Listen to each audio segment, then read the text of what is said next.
Bienvenue dans Expertise en Confidence et aujourd'hui je suis avec Alexis Salle. Vous êtes expert comptable au sein du cabinet ASB Conseil, installé dans la région toulousaine depuis 20 ans. Avec votre équipe, vous accompagnez les dirigeants avec une approche qui dépasse largement le cadre comptable classique en intégrant les enjeux fiscaux, sociaux, juridiques, digitaux de l'entreprise. Mais pas que, on en parle dans un instant. Chez ASB Conseil, vous défendez une certaine idée du métier, avec une expertise que l'on veut rigoureuse, bien sûr, mais aussi faite de relations de proximité, de confiance et un accompagnement personnalisé au service des décisions des dirigeants. Alexis, vous êtes aussi un ancien professionnel de paddle. Et alors, vous avez commencé quand le paddle n'était pas encore le paddle qu'on connaît maintenant, ancien sélectionneur de l'équipe de France de paddle également aussi. En un mot, commençant, l'expertise avec vous se veut concrète, durable, profondément tournée vers l'humain et aussi par le sport. Bonjour Alexis, est-ce que cette bio vous convient? Est-ce qu'elle vous ressemble? Oui, bonjour, merci Rida de m'inviter à ce podcast. Oui, la présentation est assez fidèle à ce qu'on essaie de retransmettre à ASB Conseil. Donc c'est effectivement, le cabinet existe depuis une vingtaine d'années et on a toujours essayé d'être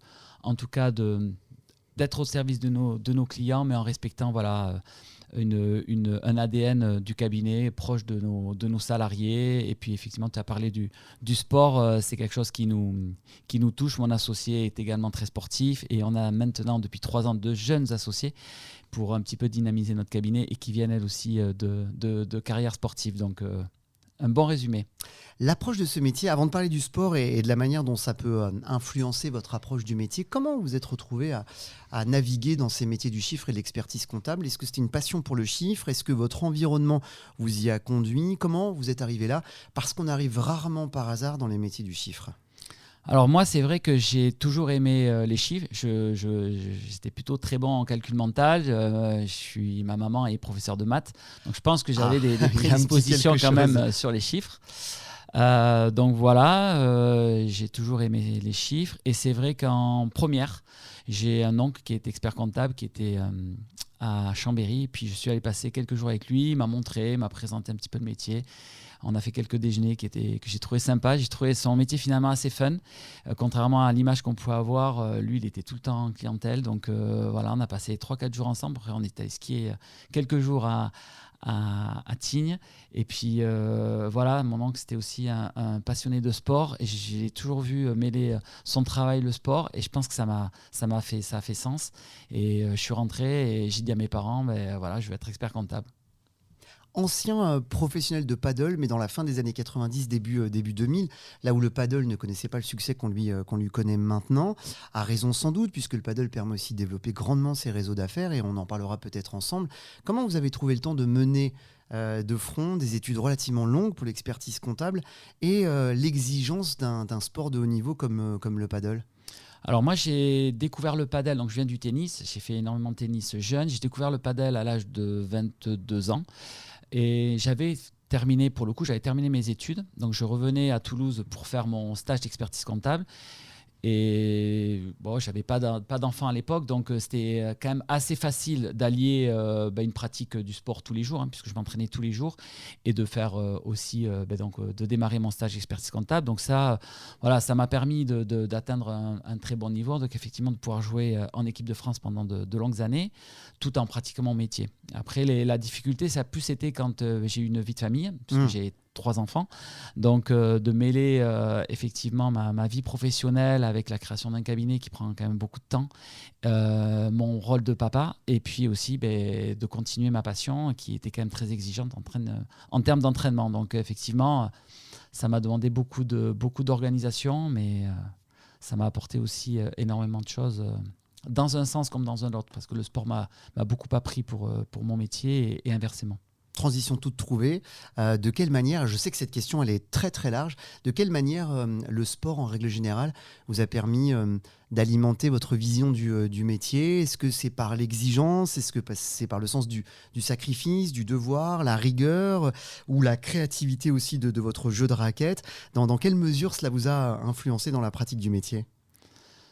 Alors, c'est difficile de répondre parce que je pense que ça s'est construit. Moi, je fais du sport de manière très intensive et à haut niveau depuis que j'ai 10 ans. Parce que je suis parti de chez moi à l'âge de 12 ans. Donc, j'ai toujours connu la compétition. Et assez naturellement, quand j'ai créé mon cabinet, c'est vrai que cette exigence, je me la suis donnée. Et Donc, je pense, alors soit c'est dans mes gènes, mais soit c'est aussi, je pense, l'apprentissage les contraintes du sport de haut niveau qui m'ont servi dans mon cabinet à être effectivement. Si j'ai une de mes qualités, si j'en ai une, c'est vraiment ma persévérance et l'envie toujours de me remettre en question et de bien faire. Donc ça, sans doute, je l'attribue à mon expérience de sportif. Ouais. Elle se cultive, cette expérience de sportif, dans votre monde professionnel ou une fois qu'on l'a, c'est ancré? J'entends par là, est-ce que vous continuez la pratique? Est-ce que vous avez besoin justement de la continuer pour garder cet objectif, cette rigueur qui est la vôtre? Est-ce que vous la pratiquez encore? Est-ce que vous creusez encore ce sillon? Alors, moi, je continue, je suis passionné de sport et notamment de padel, donc je continue à jouer, je continue à m'entretenir, donc je pense que ça fait partie de moi. Et les périodes où je suis blessé, où malheureusement je ne peux pas faire de sport, je me rends compte que ça a un impact sur ma vie et ma vie professionnelle, personnelle.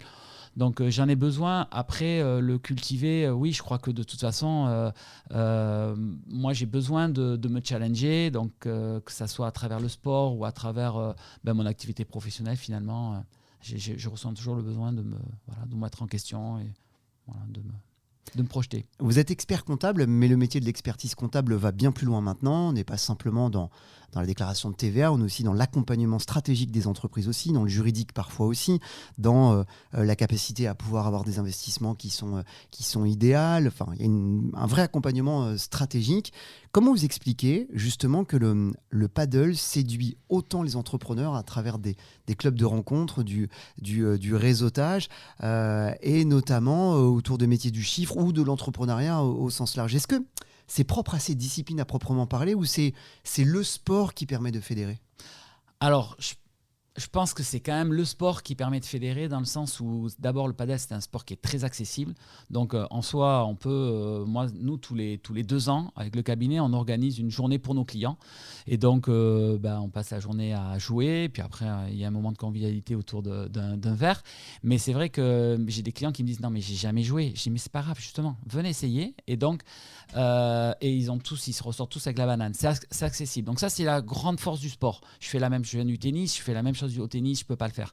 C'est trop dur, donc les gens vont s'amuser, mais pas vraiment. On va passer son temps à ramasser les balles, quoi. Ouais, c'est ça. Ça va être trop dur. Donc là, déjà, le sport en lui-même est beaucoup plus et s'y prête bien. Déjà premièrement. Et ensuite, c'est un sport qui aujourd'hui a beaucoup, en tout cas qui a connu son succès sur une tranche d'âge entre 35 et 55 ans. Donc c'est aussi une tranche d'âge où souvent on a des gens qui sont installés, donc qui professionnellement sont en recherche de réseau.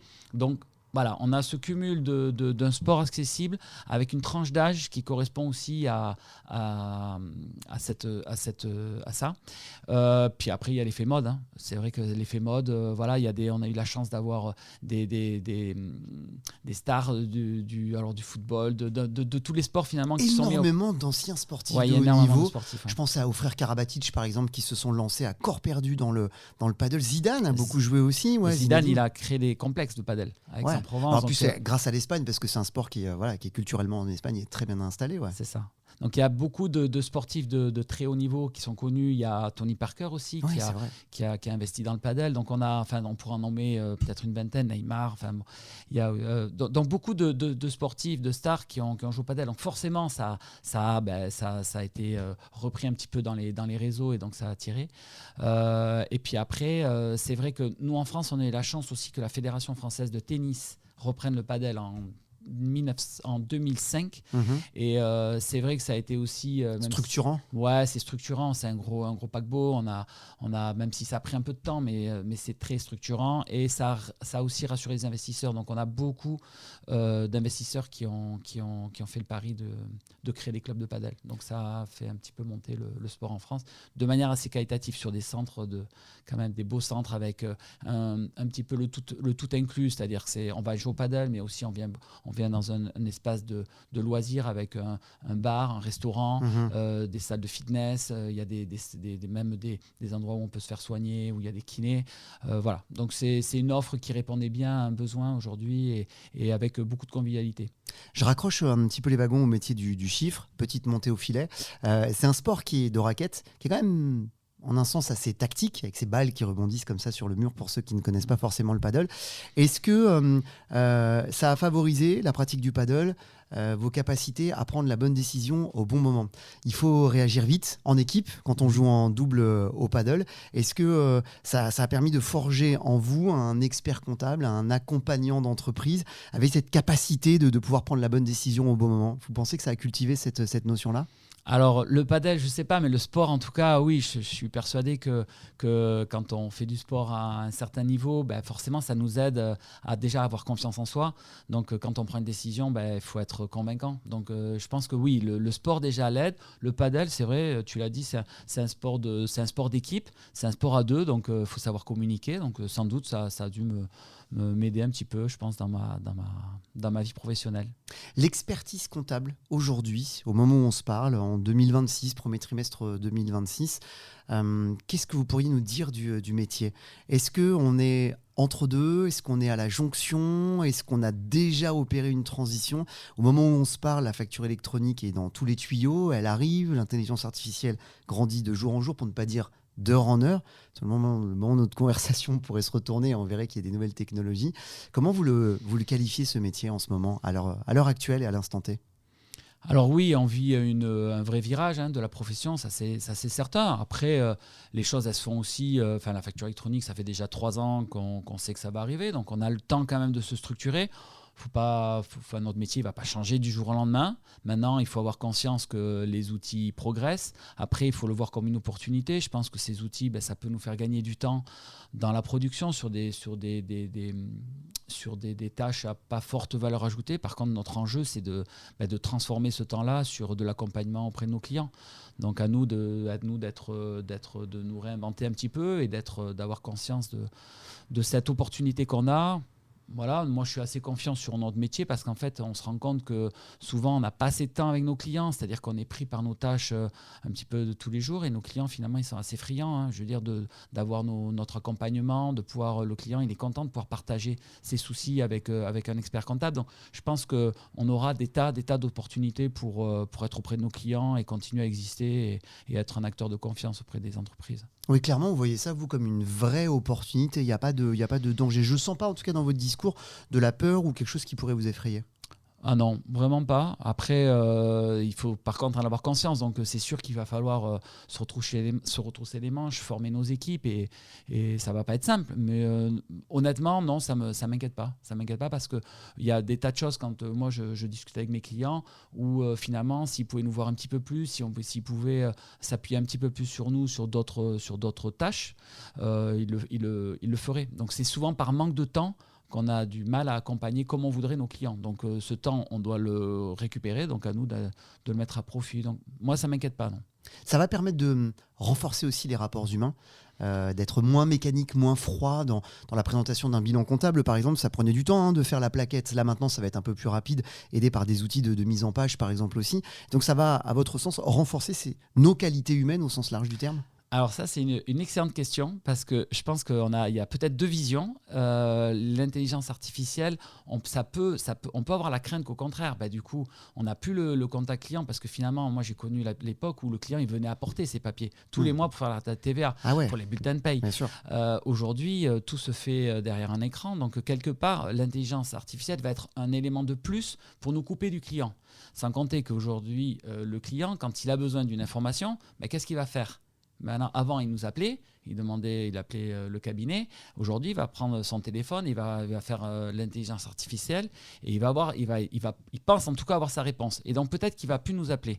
Donc ça peut nous couper à double titre du client. Donc pour nous, en tout cas, moi, ma vision, c'est le vrai enjeu, c'est justement d'avoir conscience de ça et de demander et de se rapprocher du client. Donc à nous de trouver des missions pour lesquelles on va avoir besoin de parler et de discuter avec le client. Donc ça va être, nous aujourd'hui, dans les profils de collaborateurs qu'on cherche et en tout cas dans nos collaborateurs qu'on forme et à qui on explique un petit peu la vision du cabinet et nos objectifs sur 3 à 5 ans, c'est vraiment ce discours, c'est de dire contactez vos clients, appelez-les, allez les voir, allez dans les entreprises, mais surtout gardez le lien parce que c'est ce qui va nous permettre d'être toujours compétents et à leur écoute. Comment vous faites pour rester en phase avec votre époque, puisque le métier n'était pas le même que quand vous l'avez commencé, sans faire injure à votre âge, on doit avoir le même sans doute d'ailleurs aussi. Est-ce que c'est par la formation ou est-ce que c'est par le recrutement?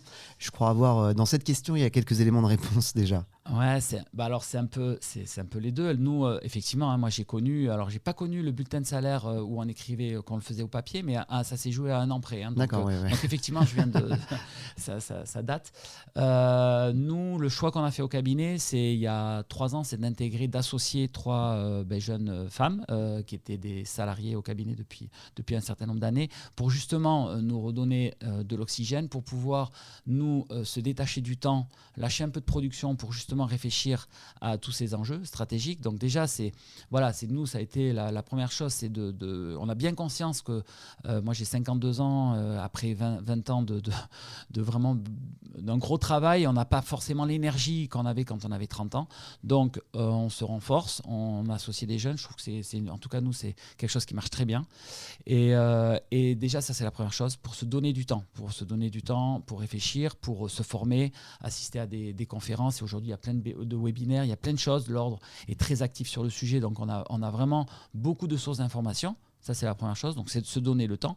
Et après, effectivement, c'est dans notre recrutement aujourd'hui de recruter un peu différemment. Donc, soit des profils un petit peu geek, ou en tout cas avec une appétence pour les outils, pour tout ce qui est outils technologiques. Et peut-être dans les profils aussi, puisque c'est ce que je venais de dire juste avant, c'est vraiment d'avoir des profils aussi de personnes qui ont le contact client encore plus important qu'avant. Je trouve que là, c'est vraiment notre enjeu, c'est d'avoir des collaborateurs qui comprennent l'importance de garder le lien avec le client, de savoir de ce dont il a besoin, d'être un peu inventif et pas se cantonner à nos missions traditionnelles juridiques, sociales et comptables. Vous qui êtes en prise avec le marché des ressources humaines et du recrutement, on est en train d'en parler. Comment vous la sentez, cette jeune génération?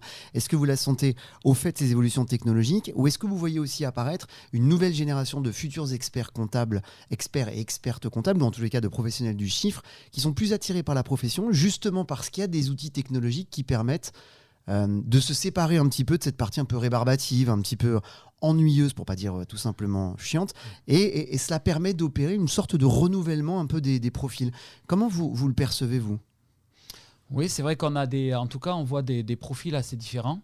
C'est vrai que on en a parlé au début de l'interview, mais sur de profils de comptables, avec un petit peu ce stéréotype du comptable avec son 3 pièces et ses lunettes, là. Je crois que ça c'est fini. On a des jeunes qui sont quand même qui viennent de bords très différents. On a des parcours aussi différents scolaires. Donc on voit des gens qui démarrent pas forcément par la compta et qui viennent ensuite dans un second temps. Donc oui, je pense que ça évolue, et pour les raisons que tu as évoquées sur le fait d'utiliser un petit peu les outils. Donc soit des gens qui ont beaucoup d'appétence pour ça, plus qu'avant, puisqu'on n'avait pas nécessairement besoin de maîtriser l'outil informatique pour être expert comptable. Donc là, on voit des gens avec ce profil, et d'autres, pour le coup, qui ont des idées, parce que finalement, ce métier, il est assez ouvert aujourd'hui. Dans notre offre de service, c'est beaucoup plus ouvert que quand j'ai commencé il y a 20 ans, où en fait on faisait de la compta, de la TVA et des bulletins de paye, c'est tout. Ouais, c'est ça. Est-ce que justement dans ce métier, ce métier du comptable du futur, ou de la comptable du futur, est-ce qu'on ne devrait pas aussi revoir un peu, mais ça c'est valable je pense pour tous les métiers, je pense même pour les médecins qui ont beaucoup d'années d'études après le bac, est-ce qu'on ne devrait pas revoir la manière d'étudier ce métier-là aussi? Il y a peut-être un côté bachotage ou apprentissage par cœur qui est plus nécessaire désormais maintenant. Est-ce qu'il n'y a pas une petite refonte? Là je parle vraiment du professionnel que vous êtes, qui prend sa paire de jumelles et qui regarde le métier de demain. Alors après, on reste un métier quand même de technique, donc il nous faut quand même la technique comptable, fiscale, parce que ça nous donne les bases pour ensuite conseiller, donc ça reste important. Après, sans doute, en tout cas, au sein de nos études, un peu plus d'ouverture d'esprit sur peut-être d'autres métiers périphériques, c'est-à-dire vraiment, en tout cas, nous, au cabinet, moi, ce que j'ai essayé de m'appliquer, c'est de me dire, voilà, je suis chef d'entreprise, comment je peux aider mes clients dans tous ces sujets, finalement, dans tout. Moi, un client, il a un problème, je veux pouvoir l'aider à le résoudre. Alors, soit je sais le résoudre, mais sinon, si je ne sais pas, c'est d'être capable de l'orienter c'est des professionnels. Donc, c'est finalement de maîtriser un petit peu tout l'environnement économique et l'environnement d'un chef d'entreprise. Voilà. Donc, c'est peut-être ça aussi qui est important pour la nouvelle génération, c'est de vraiment s'ouvrir et ne pas avoir peur d'ouvrir certaines portes qui nous dépassent un peu, qui dépassent le cadre de la compta. tel qu'on l'a toujours vécu, quoi. Si je résume, en fait, c'est qu'il faut aiguiser sa curiosité, en un sens, quoi. Il faut continuer, peut-être plus qu'avant encore, parce que le métier est moins dans des rails comme ça. Ouais, c'est ça. Ouais, complètement. Ouais. Je pense qu'il faut qu'on prenne la place un petit peu, qu'on prenne cette place-là et qu'on puisse vraiment être des accompagnants du chef d'entreprise. Encore plus que ça a toujours été le cas. Hein. On a toujours eu cette vocation et cette envie. Mais je pense que là, c'est vraiment, ça devient vraiment indispensable. Ouais. L'entretien file, on arrive presque à sa fin déjà. Alors, on passe toujours un bon moment quand on a plein de choses à se raconter. La dernière question et la conclusion, c'est pareil, c'est de la projection, mais on fait plus appel à de la superstition. J'aime bien la poser. Elle est simple et compliquée. Est-ce que vous avez un chiffre porte-bonheur ou un chiffre qui vous parle et si oui, pourquoi? Est-ce que vous pouvez nous expliquer l'histoire autour de ce chiffre? Et s'il n'y en a pas, pourquoi? Parce que c'est toujours surprenant quand on est dans un métier du chiffre de ne pas avoir un chiffre. Je me dis toujours qu'un peintre a une couleur qu'il aime maîtriser. Soulage, c'est le noir, par exemple, et qu'il arrive à décliner. Et vous, alors, Alexis? Bon, alors moi, c'est le 7. Hein. Mais bon, voilà, c'est le 7. C'est un 7, je viens du tennis. Hein. Ouais. Donc, pour gagner un match, il faut gagner 2 sets. Donc, moi, c'est le 7. Ça, c'est évident. Bon, ma femme est née le 7 aussi. Ah. Donc, il y a des signes. Mais voilà, non, là, il n'y a pas... C'est le 7. Et vous faites des choses en conséquence avec le 7 ou pas? 7 collaborateurs, 7 jours dans la semaine? Non, je ne suis pas jusque-là. Non, ça ne va pas jusque-là. Non. L'explication. Merci Alexis. Donc ça veut dire que si on veut vous croiser au cabinet bien sûr, et puis sur un terrain de paddle aussi. Ici dans la région toulousaine, on vous trouve à jouer. Je crois que vous avez des champions aussi, comme Bastien Blanquet aussi, qui fait partie de vos connaissances. Alors c'est plus qu'une connaissance. Ouais, Bastien, je l'accompagne depuis qu'il est rentré sur les terrains de paddle. Donc aujourd'hui, j'ai été son partenaire, j'ai été son sélectionneur en équipe de France, parce que quand j'étais sélectionneur en équipe de France. Et maintenant, je suis son manager. Donc effectivement, Bastien, voilà, c'est quelqu'un dont je suis très proche et qui réussit une belle carrière. Et voilà. Donc vous pouvez me croiser avec Bastien. Et sinon aussi au Stade Toulousain, parce que j'entraîne l'équipe 1 du Stade Toulousain Casa Padel. Donc Casa Padel étant un groupe de clubs en France qui a vocation à se développer un petit peu dans toute la France, et on est présent au Stade Toulousain. Donc voilà, sans doute le plus courant, ça sera de se croiser au Stade Toulousain, donc sur les terrains de padel du Stade Toulousain. Eh ben, on pourra peut-être s'y croiser d'ailleurs. Moi, je suis de l'autre côté. Oui, au rugby. Côté terrain, au rugby, exactement. On est voisins. On fera un échange alors. Avec grand plaisir. Oula, ça va. Pas le même sport. Merci beaucoup, Alexis, d'avoir répondu à mes questions. Merci à toi, au revoir.